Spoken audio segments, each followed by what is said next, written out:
Tomorrow we are going for the brisket, and we are now at the minus 24-hour mark. To be honest with you, I am a little bit concerned about this. It's a very hard one. The first time I tried, it didn't go so well, but well, here is hoping.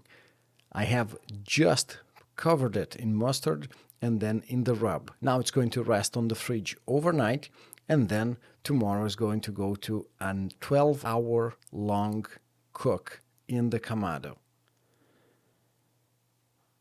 I don't know how I feel about this, to be honest.